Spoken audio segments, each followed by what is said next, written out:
Salam dəyərli dostlar, bugünkü video dərsimizdə isimlə bağlı bəzi qeydlər sizə çatdırmaq istəyirəm. Deməli, bəzi isimlər yerinə görə konkret və ya mücərrəd ola bilərlər. Deyək, saat, vaxt mənasında mücərrəddir, əşya mənasında konkretdir. Ağıl sözü, düşüncə mənasında mücərrəddir, amma tövlə mənasında konkretdir.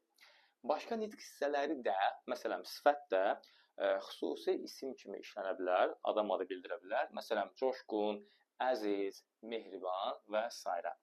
Xüsusi isimlərə qoşulan şəkilki bəzən onu ümumi ismə çevirə bilər. Məsələn, Azərbaycan ümumi xüsusi isimdir.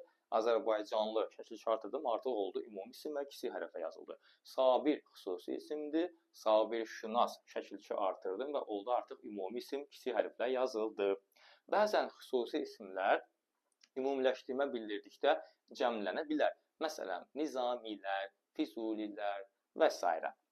Kəmiyyət şəkilkisi qoşulduğu sözdə kəmiyyət fərqi əmələ gətirməyə bilər. Məsələn, bəzən elə sözlər var ki, o sözlərə larlər artırılıb, amma bu heç də kəmiyyət fərqi əmələ gətirmir. Yenə təkdədir.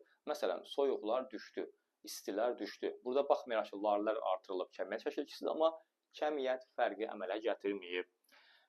Bəzi sözlər var ki, onlar həm toplu, həm də topsuz isimlərdir. Məsələn, kütlə sözü.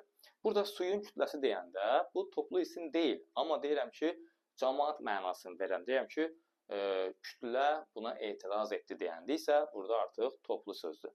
Və yaxud sinif sözü. İki ayaqlılar sinifi deyirəm.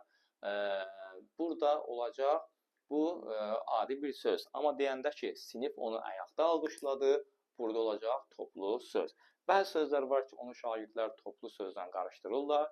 Məsələn, nardır, qarğıdalıdır, meşədir, salxımdır, dənizdir. Bunlar qətiyyən toplu isim deyil. Dostlar, videonu ən azından bəyənməyinizi və ya bəyənmədiksə bəyənməməyinizi, kiçik də olsa bir şərh yazmanızı rica edirəm. Növbəti dərslərdə görüşənədək. Hələlik.